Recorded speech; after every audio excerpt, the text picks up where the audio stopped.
মাছগুলোকে ভালো করে ধুয়ে নিয়েছি আর মাছের সাইজটা দেখো। ও আমি কিন্তু গোটা গোটাই নিয়ে এসেছি, চাইলে কেটে আনতে পারতাম। না না, ঠিক করেছো, এটাতেই খেতে ভালো লাগবে। অনেকটা গো, সবটাই রান্না করবো। হ্যাঁ, এই দেখবো তোমার কম পড়ে যাবে, তাই খেতে খেতে মানে তাও ঠিক। টেস্ট করতে করতে কম পড়ে যাবে। আচ্ছা, এর মধ্যে একটু লেবু টেবু মাখিয়ে রাখবো। ম্যারিনেট হবে, তাই তো? হ্যাঁ, লেবুটা দিলে কি হয় বলো তো, কাঁচা যে গন্ধটা থাকে না লোটে মাছের, সেটা কিন্তু আর থাকে না। এই দেখুন, আমি লেবুটা দিয়ে দিচ্ছি।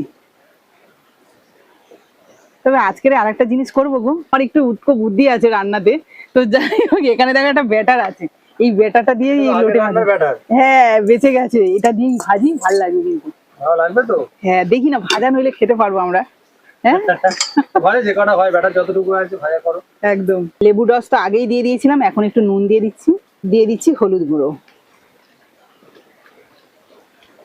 এই আমার আদা রসুন এখনো ছাড়ানো হয়নি, রান্নার জন্য আদা রসুন যে লাগবে সেটা কিন্তু এখনো ছাড়ানো হয়নি। তো দুটো চারটে ভেজে নিই আমাদের খাওয়ার জন্য,